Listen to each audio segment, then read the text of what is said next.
All right. Hello, welcome everyone. It's October 3rd, 23, and we're in cohort 5 in our second discussion of chapter 1. We'll jump over to the cohort 5 questions. It's not too late to add more. Just please feel free to copy in anything that you'd like us to explore. But before we get to any of the questions, is there just any kind of top of mind piece about chapter 1 or some specific passage or some figure or something that anybody wants to share about chapter 1 before we jump into the question specifically?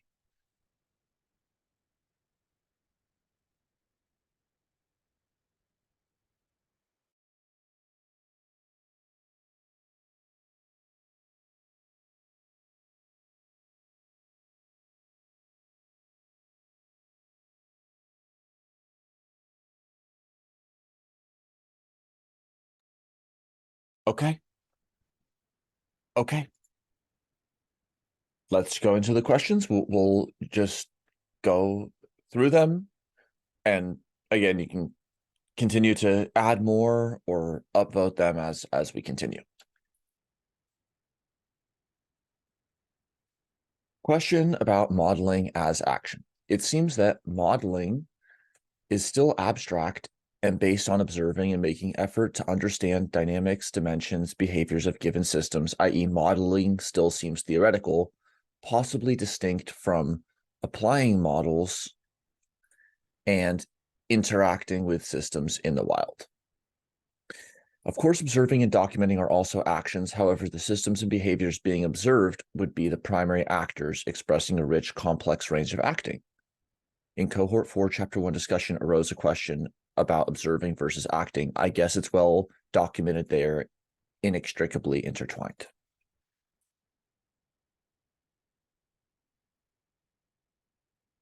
What are anyone's thoughts on this?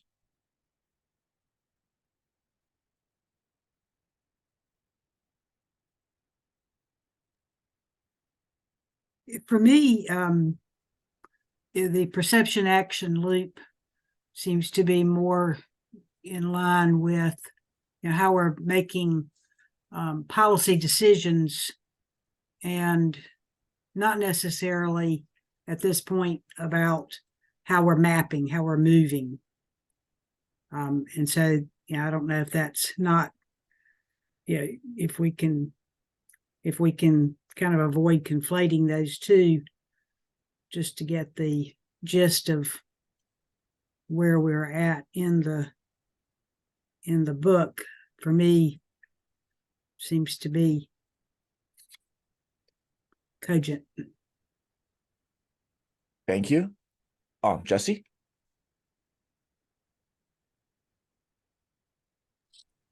I'm still on the phone for like the last day. Yeah, that reminds me of like Maxwell's demon, in a certain respect, where even through making those choices, it's an action. So even the generating of the model and making that decision, it's work.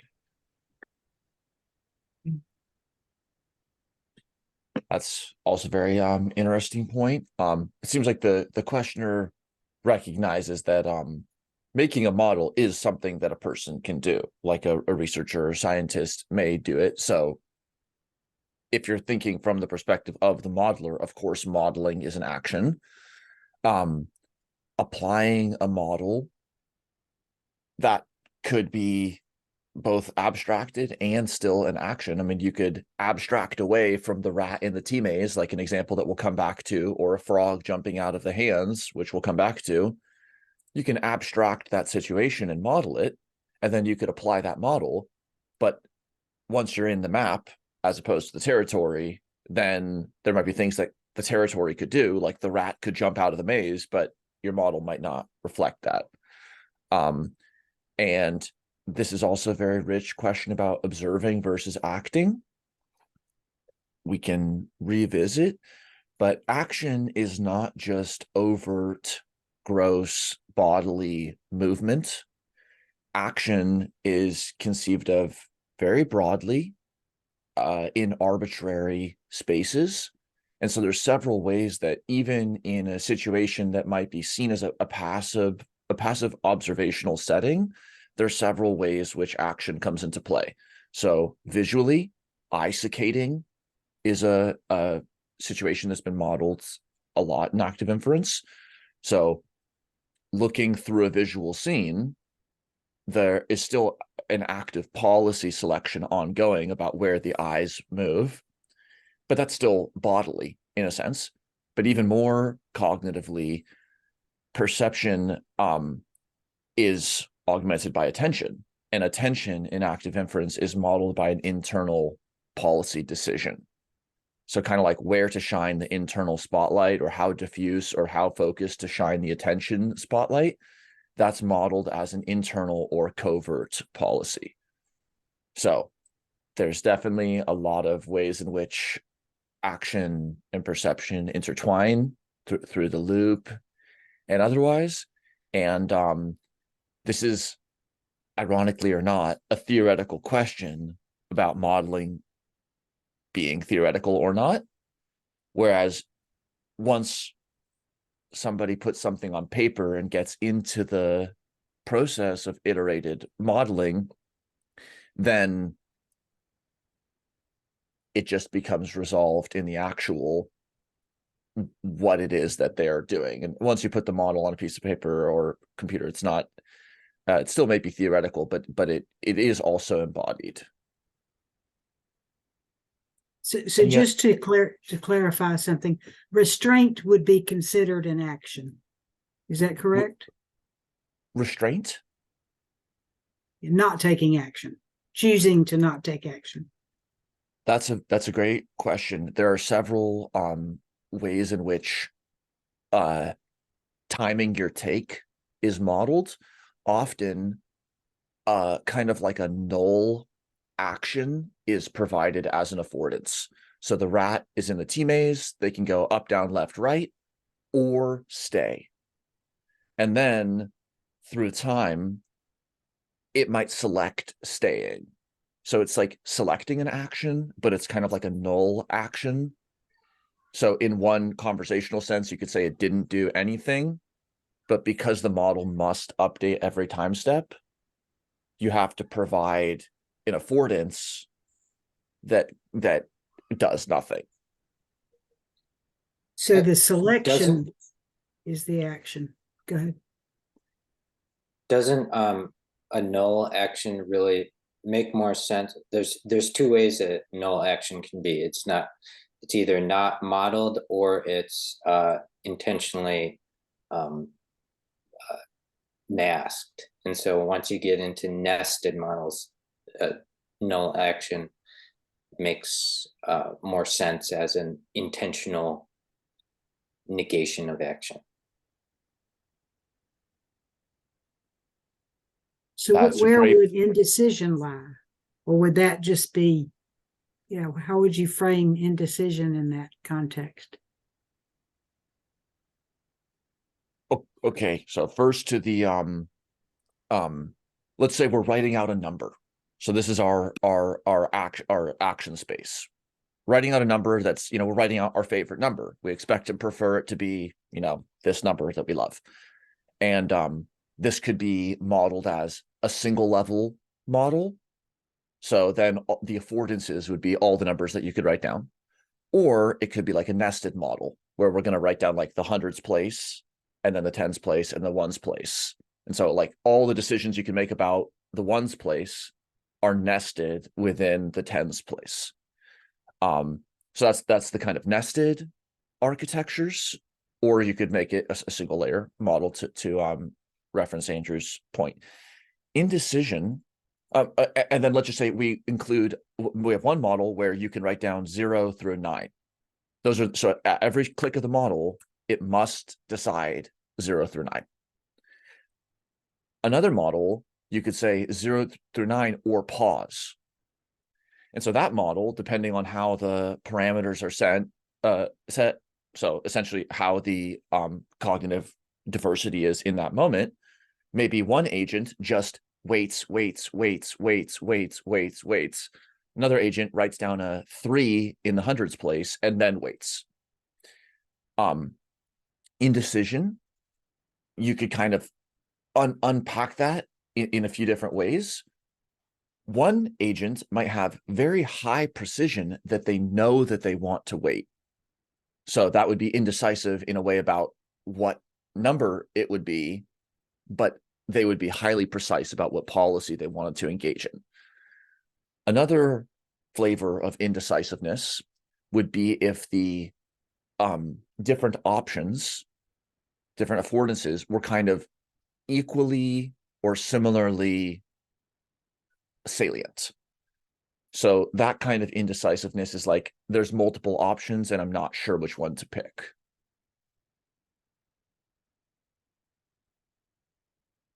But these are great comments, and it just shows how even behavioral settings that are like almost too simple to believe, like just writing down a single digit, they give us a handle into different cognitive phenomena, memory, attention, preference, decisiveness, all these different things. So that's why simple toy examples are used in the textbook, because even very simple behavioral settings can give clear, it's like a example in a grammar book to just exhibit sentence structure. These are like simple sentences of cognitive, well-formed settings that help us practice fluency in the ActInf ontology. Francis? I was thinking about the way that actions and observing are not actually different. And I think for me, one of the differences between indecision and inaction is inaction's kind of intentional. Maybe I'm waiting to learn something, but when I'm truly stuck, and this does happen to me, indecision, I feel almost like I'm not actually perceiving anything either. Yeah, I just I'm in distraction mode. I'm not actually picking up anything that's going to move me forward. Yeah. Very interesting. That's a almost a analytical autoethnography or analytical autophenomenology, like entering in at our own experience and then digging or trying to investigate, like starting with what is it like to ... Yes. Yeah. And yeah. then like, but what is it like to, that's a very high level cognitive phenomena, like a pendulum or a simulated entity. We don't need to appeal to it having like a higher order self concept. So that's the double edge of entering in at the level of our own experience. On one hand, what else could be more tangible and immersive? On the other hand, the kind of phenomena that we might be dealing with are not necessarily like the basal or the atomic or the essential phenomena. But that's the fun, is to then explore how could we compose what it's like at a higher level from, and there doesn't need to be only one account, and certainly not early in that research question. So then just thinking divergently and building up different ways that it could be modeled. Understanding modeling as action, like scientific modeling as real action in the world, also it opens many doors. It just helps see scientific pluralism in a new light. Like models are proposed maps of territories, so building different maps, comparing different maps, that's model selection, model comparison. Cool. Fox's aphorism, all our models are wrong, but some of them are useful. Exactly. Never been more true. Christoph?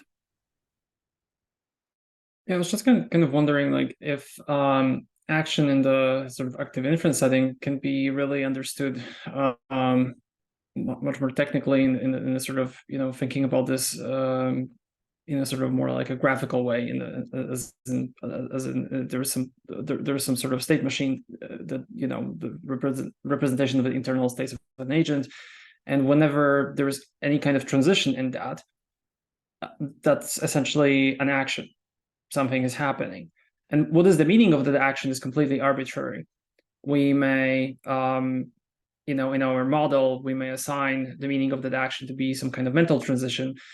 It could be essentially, as we discussed, the null action. Like I do believe that, not doing anything is very different from doing nothing. Doing nothing, it's a very active state, and it's not easy to be doing nothing consistently. It requires a tremendous amount of practice. But it's up to us to effectively assign the meanings to this. But from the perspective of the formalism, that really is kind of just a state transition, and there's some sort of effect that is being emitted by the model by doing that state transition. That is something can be observed from the perspective of someone looking at the model as it's kind of running. So when we're updating the state, Absolutely. Two ways in which we'll see action as a variable in a graphical model or in a state machine. Here, in more of the particular partition representation style, action is just, as you said, the variable that's emitted by the cognitive entity of interest. So it's what goes back into, just like perception, it's not taking on some philosophical baggage of like being experienced. It's just the incoming statistical dependencies, and in that view, action is the outgoing statistical dependencies. And then what we'll come to in chapter 4 is action, here symbolized with pi for policy. Action is just what possible affordance, what action selected intervenes how in the causal process of the world. So yes, it ends up being operationalized with a variable in a model once it comes to this stage. You can also generalize learning as action, right? So you can say action is extrinsically oriented or intrinsically oriented. Learning as action, I just searched for Sandvet Smith because yes, various mental or cognitive processes have been / can be understood as action. Like if you have some belief distribution, you could understand that movement as being a movement in a space, and so hence an action in a space. And Chris Fields and Mike Levin have talked about intelligence as competence in navigating arbitrary state spaces. And so none of that requires overt bodily action. That's not the only kind of action being discussed. And then once you open up the door to thinking about internal action using control theory, then that's been applied to attention, that's been applied to learning as action, and other cognitive phenomena.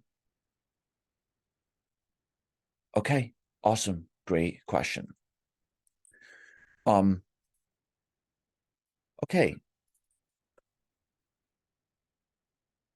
About our discussion on variational free energy as lower bound of a posterior distribution. I found a good primer of ways of deriving evidence lower bound. Elbow is how some in the Bayesian statistics and statistical physics world, that's another like synonym for variational free energy. If anyone with a stronger computational bound would be willing to walk the less proficient of us through the guide, it'd be greatly appreciated. I'll post a link in the notes. If anyone is interested in learning it, comment. I also posted in math learning group.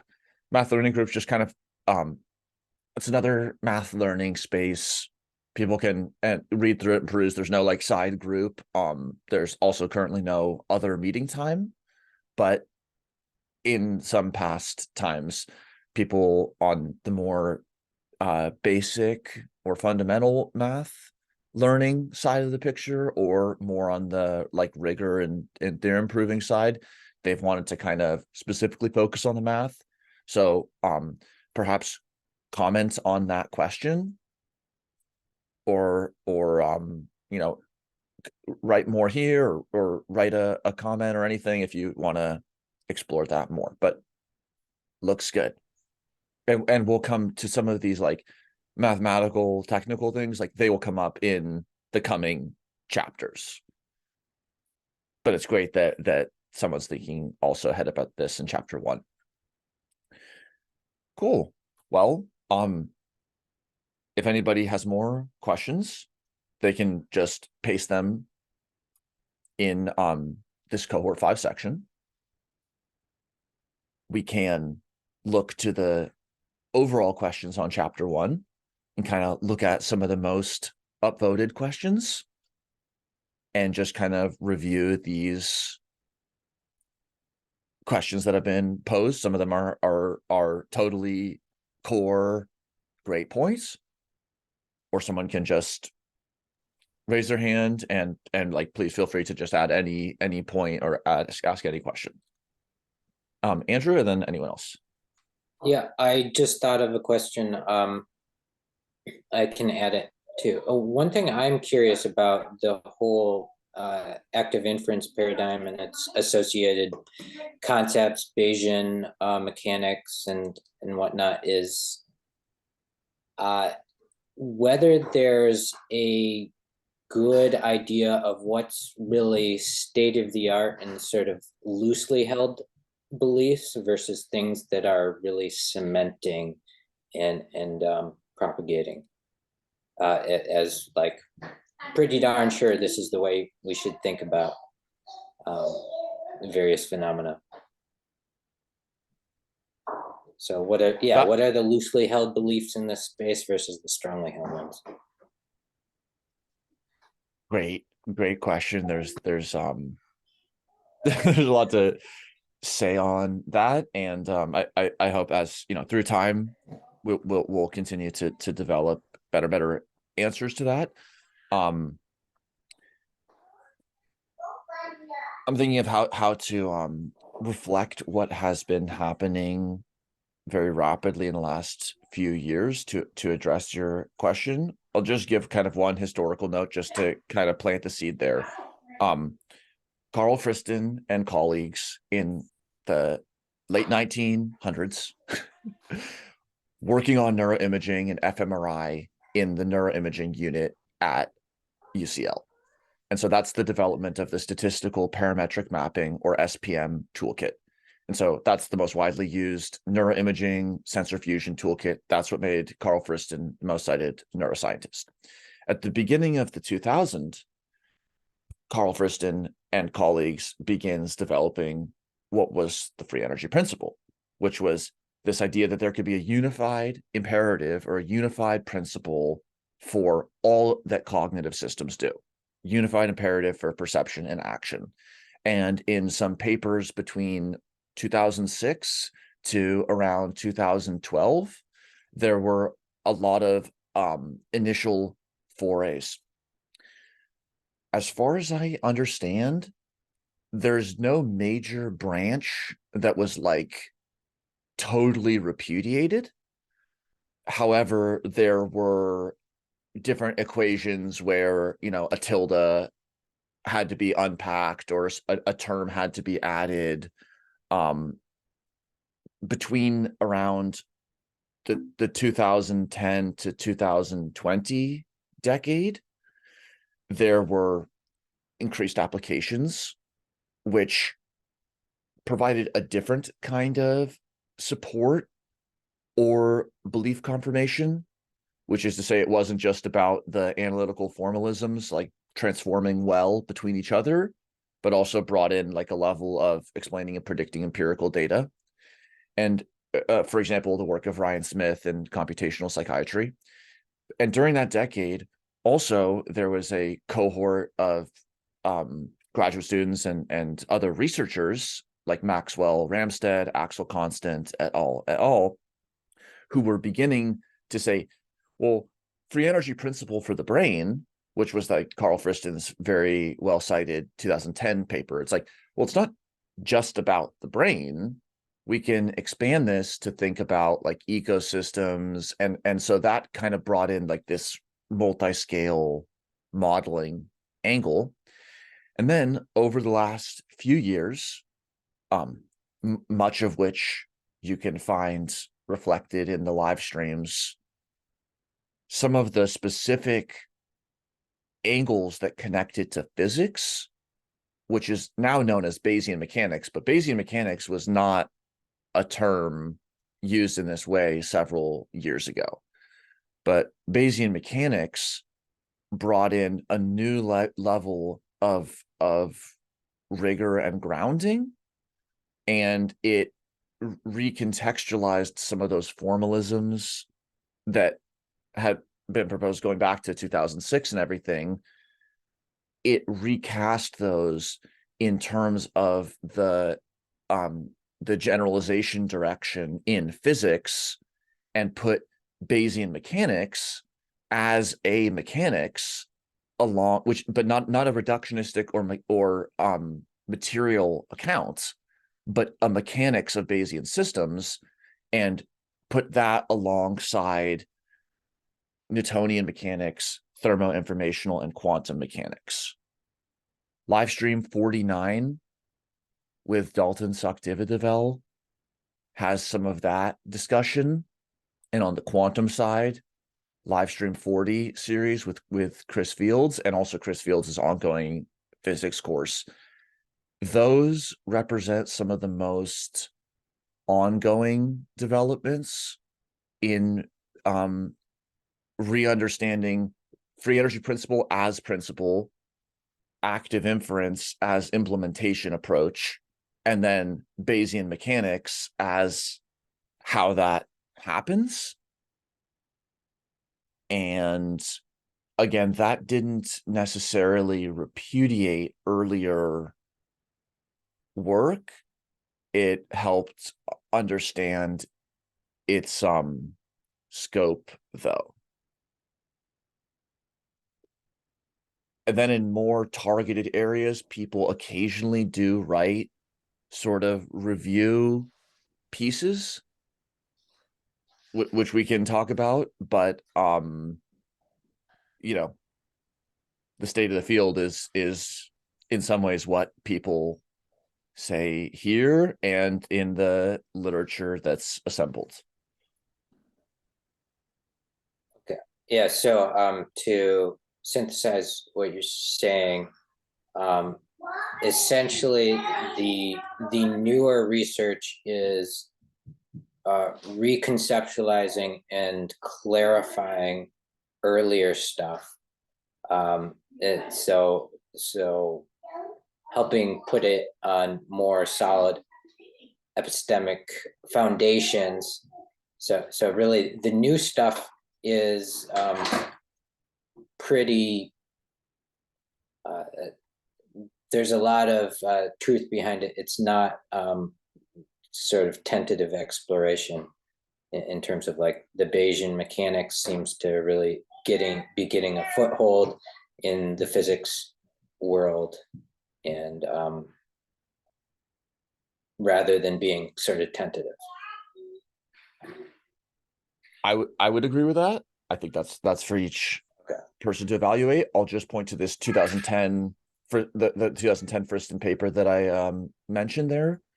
This is like a very provocative early positioning with like the free energy principle, and then understanding how out of the free energy principle, potentially various special case cognitive phenomena, but still vast and broad phenomena like model selection and evolution could be described as a special case of free energy principle in the setting of the action perception loop. Now, there's been subsequent developments on like what do we mean by the action perception loop? What about the arrow that can plausibly connect, across the blanket? Like, so some details have been coming into better focus, but also it's only been like months to low numbers of years that tends to potentially only small orders of magnitude more numbers of people have even been able to reckon with the quantum formalism or Bayesian mechanics or G theory. So ongoing. Susan? To follow up on Andrew's question, yeah, I'll start with reading kind of the summary of chapter 2, which I thought we were going to be going over chapter 2, but it offers kind of a generalized theory of active inference is a theory of how living artifacts, and I kind of put their organisms, underwrite their existence by minimizing surprise, variational free energy via perception and action. And what I take away from the more I read about it, which I like, because so much of psychology tends to be in decision management, it tends to be prescriptive, but taken out of context, it's more wrong than right. So what I kind of like about the what I'm reading is that it's not trying to be prescriptive, it's trying to give us a framework to explore how individuals can build models and how we can build models that are more closely resembles reality. So, for what that's worth. That's a great point. Thank you, Ramor. I love this historical element, and I'll just point to one more kind of piece of recent history. In 2019, Karl Friston wrote this long monograph, A Free Energy Principle for a Particular Physics. Particular is a little bit of a pun, double entendre. It's a specific physics. Like, if you want to make a different physics, you can. There's Newtonian physics, there's relativistic, there's all these different physics. And so this is just one specific physics. So if you have some qualm with it, you can version and modify it, or you can develop a different physics. But also, it's not just a specific physics or a peculiar one. It's about a particle. It's about the cognitive particle, or just like the generalized particle. And so it was this paper in 2019 that really signaled an inflection point with like, we're going to be talking about the particle, which is like the blanket and the internal states. That's going to be like figure, and it's going to be partitioned off from ground or the niche or the environment. So it's like, if that partition can't be made between the system of interest, blanket, and internal states, the particular states here, if that can't be partitioned off from the niche, you don't have a noun or a thing to point at. That's like almost tautological, but it's like, but if you can make a distinction, there's a difference. And so that's a thing. And that's going to be the particular states. And then there's some sub partitioning of certain pieces that we might call our attention to or develop formalisms around. But it was in 2019, and then it was a reading group with Maxwell and others that brought a relatively lot of attention to the physics here. And then that was kind of incubated in the 2019 era, led to Dalton and others really strengthening the physics side and connections. Christoph? I think there's a interesting development happening right now in the in that space. Like you mentioned that if you can't draw a boundary around the thing, if you can make that blanket, then you don't really have a thing. And I think it's some work that is yet to be published that Maxwell Ramstead mentioned a couple times on various podcasts recently. They're formalizing the notion of essentially a fuzzy blanket, where there is some kind of like index into the blanketness of the blanket, like how fuzzy it really is.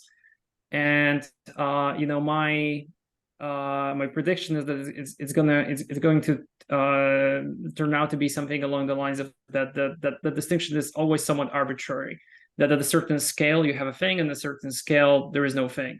Almost like the Buddhist concept of no self is going to show up in the mathematics of it, that depending how we look at the system, the internal states really are a thing, and from a certain perspective, and from a different perspective, that thing just simply disappears if you start really looking for it. It's like when you start to look for the boundary of the I don't know, a cell, you're going to find that that boundary is becoming fuzzier and fuzzier the closer you look, right? The more jagged and fractal and harder it's to define what exactly is the internal state from the external state. So it's very interesting to see how that stuff developed. Like when in the beginning, I think there were a lot of ideas how to draw that boundary. It was just kind of like a hard boundary that you have to have this distinction that has to be very very strong between the internal states and external states. And now it's slowly dissolving as the mathematics develops. And I think this reflects the fact that mathematics is ultimately an intuitive discipline. This principle, the principle is true, and you can sort of see it for yourself, but actually properly formalizing that mathematically in such a way that it's actually airtight in all cases, that always takes a long time. Calculus was full of holes for, I don't know, like a long time, like probably until Whitehead and I forgot the other guy. Principia Mathematica came along and started formalizing things and so on and so on. And I think the same process kind of has been happening in the free energy principle space as well. That a lot of these ideas started off a little bit based on certain mathematical assumptions that now have been revised. Like ergodicity used to be somewhere there, and I think now they reformulated some of the ideas without it. And it's becoming much more airtight, and that's just a natural progression. Great points, thank you, Christoph. Yeah, just a few pieces on that. Here's a 2022 paper.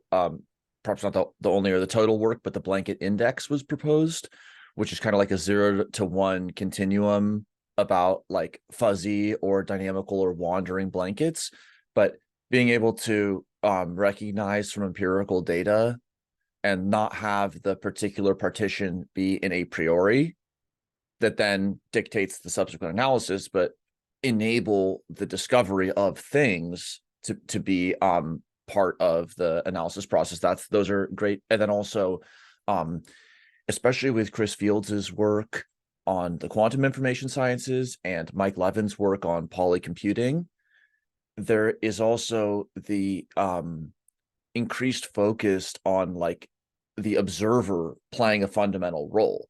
Like you can't take a view from nowhere on what computation or what cognition something is performing. If it's encrypted to you, it's going to look like noise. If it's not encrypted, you might understand what it is. And then exactly like what you said about the spatial and temporal scale, like if your time scale is 100 years, then an E. coli lives and dies as a statistical noise, and you would not be able to perceive that as a thing.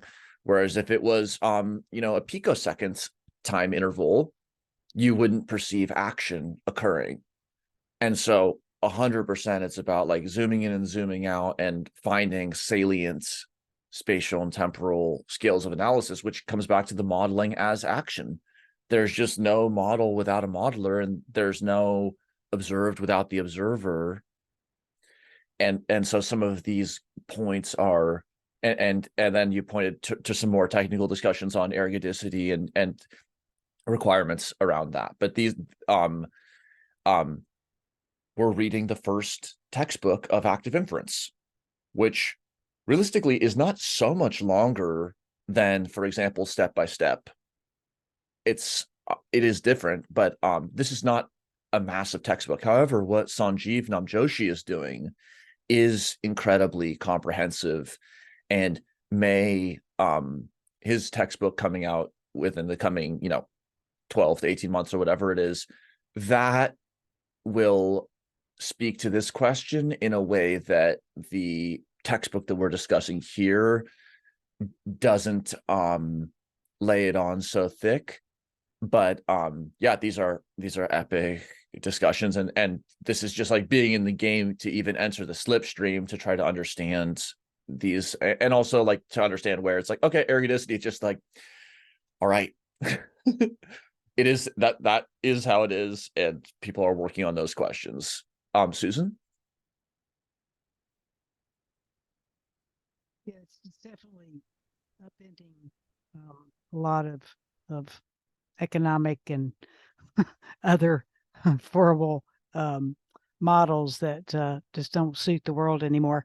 I'm curious to explore with what you mean, Christoph. Am I saying that correctly, Christoph? When you're talking about airtight. So when you talk about airtight in mathematics, can you expand on that just a bit? So let me give you an example from mathematics that's kind of vivid from my education. The first time I encountered Fourier analysis, it's like it's a beautiful piece of mathematics, but there's a problem with it. It just does not converge at the ends of the intervals in a lot of really simple cases, and it took quite a lot of work to actually make that work mathematically, right? You have to get into Schwarz's family of rapidly decreasing functions and generalize notion of functions, the distributions, and so on and so forth, and bringing that in incredible mathematical rigor, you can actually make Fourier transform airtight, so to speak, that you can finally really stop making the hand-wavy argument that, oh, like I have this limit of some kind of Gaussian function that in the limit actually approaches the Dirac delta,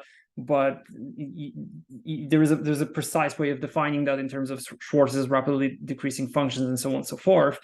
And then you actually get a formalism for which you get proper results all the time. But it never really stopped anybody from making tremendous use of Fourier transform as it was, right? Like with these little holes, we just knew they were there, engineers would be aware of them, and that never really stopped anybody. Its validity, the validity of the idea was not questioned just because there were certain cases in which it would break down. And especially that intuition behind these sort of limits, and calculus is another good example. I think Russell and Whitehead, they got to formalizing mathematics precisely because they were worried about this, this notion of a limit in calculus. If I remember my history correctly, what do you mean when something something tends to become infinitely small? What does it actually mean precisely? Like it's always been kind of like a hand wavy argument, but it never stopped mathematics from just working, right? Like there's a certain geometry to it that you can just simply see, and symbolically, in some sense, non-constructive mathematics is always like that, unless you have a completely constructive system, computational system, effectively, and you derive something from an axiomatic foundation, then your mathematics is quite likely going to be full of some holes, and you can get into some really interesting philosophical arguments, like why is it even possible that we can do something like that without having this precise computation to jump over the threshold and say, like, well, I have this intuition that this is actually going to work out, and it does. And it's a fascinating question, but that's I think this is the kind of process that what we're seeing is this kind of thing where we started off with intuitive ideas that came from a lot of experience of applying mathematics in this kind of setting. Then various attempts to formalize that using the mathematical tools that were available at the time, finding certain cases where these tools were insufficient, and rederiving this formalism again and again until it becomes again, like I'll use the same term, airtight. I hope that makes sense. Yeah, absolutely. Actually, I'm very sensitive to what Andrew brought up in terms of, what is the underlying beliefs. I mean, I actually, constantly, I'm trying to understand ideologies because they're underneath beliefs. And in fact, one of the statements I wrote down from chapter 2 which was, an assumption, was whether we adjust our beliefs or our data depends on the confidence with which we hold the beliefs. I think that kind of speaks to what you're saying in terms of confidence levels. So, when we kind of unpack the surprise, the variational surprise, and consider that is really about uncertainty, if we can, build that mathematical model that more accurately aligns with reality, then whether that be on an individual basis or a group basis or a nation basis, doesn't matter. I mean, we're going to start getting better results. So yeah, that's a great explanation of math, being a non-math person. Thank you. Yeah, this was great. I love this point. Like we might be able to have an intuition, like, okay, what if you take a Gaussian, so like a bell curve distribution, and you just make it sharper and sharper and sharper and sharper? It's like, can we just say that it's a spike? It's like, well, maybe not necessarily, but in a given application that might work perfectly well. And then those like sort of intuition, looking across the Grand Canyon, could we jump across it? Could we build a bridge? Or is this like an incrossable gap? Those are the research questions. Adjusting our belief or the data. This is in reference to the two ways that free energy can be minimized. So the two ways in which surprisal can be bounded, which is change the world through action or change the mind through updating the cognitive model, which might be considered learning or perception or attention, depending on which way. So here's sensory data coming in. We don't want to have our thumb on the sensory scale. Like, that's kind of like a trivial and ultimately less effective way to, let's just say, weigh the amount that we want to weigh. Well, yeah, there's a trivial way to make that happen, which is just change the number on the scale. So we take the thumb off the scale. Sensory data, we don't directly control. What are the two ways that the particular state can then come to bound its surprise or minimize its surprise? Change your mind, change the internal states, or change the world through action. Those are called the autonomous states, just the internal and the active states. So that's an example of like a subset of the particular states. It's 2 out of the 3 particular states. But then we can talk about particular states to differentiate the thing from its niche. So that's these 3. And then you might want to talk about just the blanket states, just the 2 in the middle, perception, inaction. Or you might want to talk about the autonomous states, just action and internal states, because those are the controllable ones in an optimal setting. If you can control what to think and control what to do, and then your actions through the niche end up influencing your observations and hopefully lining them with your preferences, that's pragmatic value.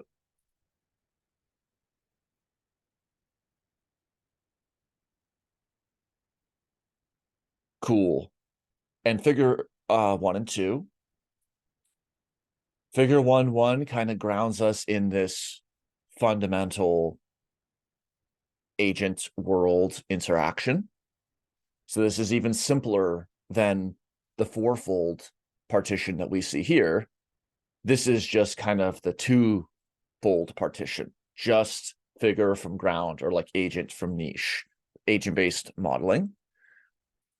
And then figure 1-2 lays out quite literally like the roadmap on how we're going to get to active inference in the coming chapters.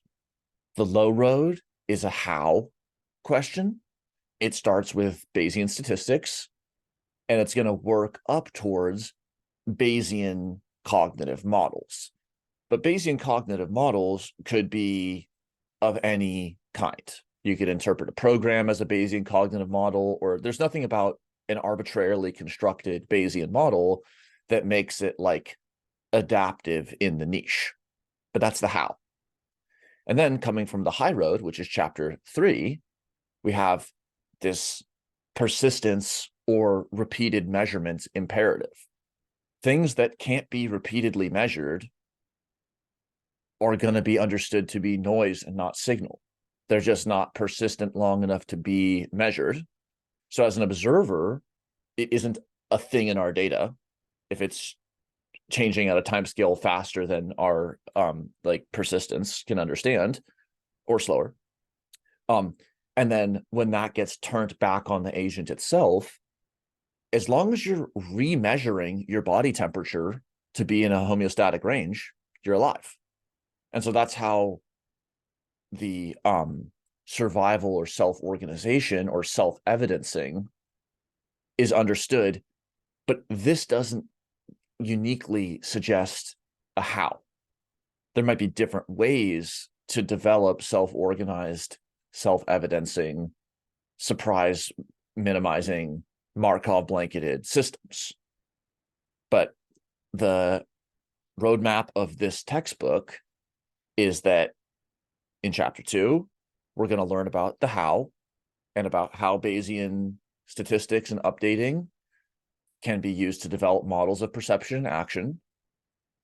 And then, refresh how systems can be understood as embodying this principle of persistence, because we're talking about systems that do exist, even if they're only proposed to exist. And then those two roads come together in active inference. And then right in chapter 4, we're going to be talking about the generative models of active inference, which use this how for this why. And there they are.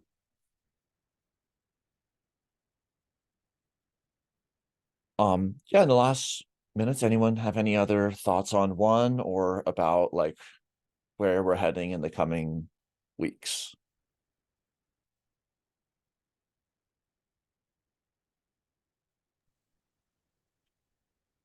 I do have one question about kind of tying into my earlier comment on Bayesian mechanics.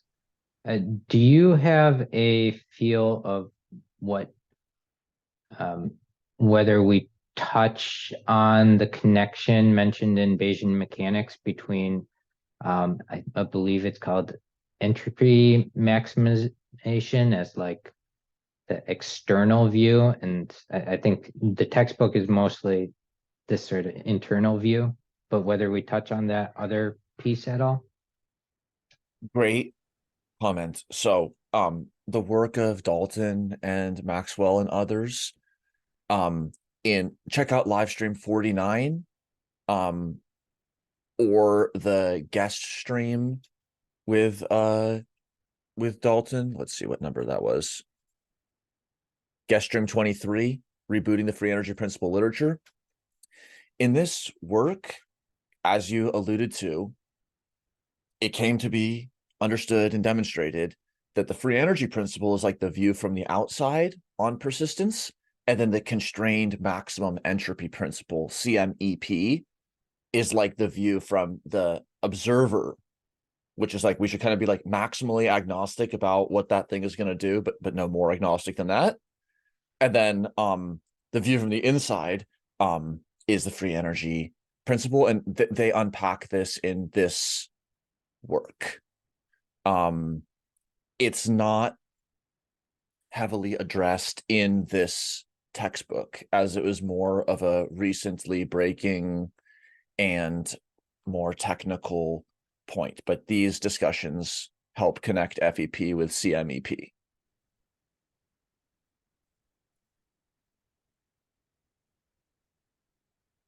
Cool. Well, people can make any final comments. Otherwise, this was an awesome discussion on 1. And then in the coming 2 weeks, we'll be heading into the low road with chapter 2. So in the last minutes, does anyone have any other comments that they want to make just about heading out of chapter 1 or heading into chapter 2? I have one. Like, there's something interesting that I ran into recently that I think, to me, it's very much related to active inference, but it's a bit of a sort of wide, I suppose, relationship. I recently ran into a bunch of interesting literature on the subject of insight meditation. So essentially Buddhist traditions from the Theravada tradition, or more recent stuff like Mahasi Sayadaw's Manual of Insight, and so on. And ultimately, everything that Gautama Buddha was trying to teach people, and like all these meditation teachers that came after him are trying to teach, is effectively a method for building a generative model of the mind from the inside. And it's extraordinarily simple. It really is about paying attention to what's happening in the mind, and then having a vocabulary to label what's going on. I am thinking, I am intending, I am looking, I am moving, I am feeling this, I am thirsty, I am cold, I am feeling pressure or pain or pleasure, and so on and so forth. And the entire system is based around literally noticing that this is what's happening, and constructing ever more sophisticated models of what's actually happening with the mind. And interestingly, like the only thing that there is for a person to do to acquire all these skills is just observation, because the basic premise is that there is nothing you can do to make your mind do anything. It will do things on its own, and all you can do is to kind of notice that this is what has happened, and then hold an intention that this is what you would like to happen more. And if you hold that intention and you sort of project positive energy towards the outcomes you want, over time, this reinforces the occurrence of these events more often. So you become more mindful. The mental states that you want to cultivate increase. The mental states that that are unwholesome diminish, and so on and so forth.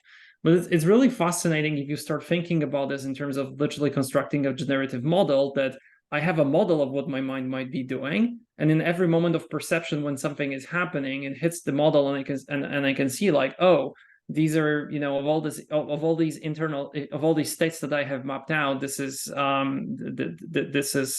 what's happening here. So this relationship between the mathematical theory and something that you can actually phenomenologically investigate by yourself, by just sitting quietly and looking at what your mind is doing is really fascinating. Thank you. We're at the end of our time, so I will close it. But awesome discussion. Thank you, Cohort 5, and looking forward to seeing you in the coming weeks. And please add questions, add writings. If this sparks something new, just add questions and insights, and we will go from there. So thank you and farewell. See you, everybody. Bye.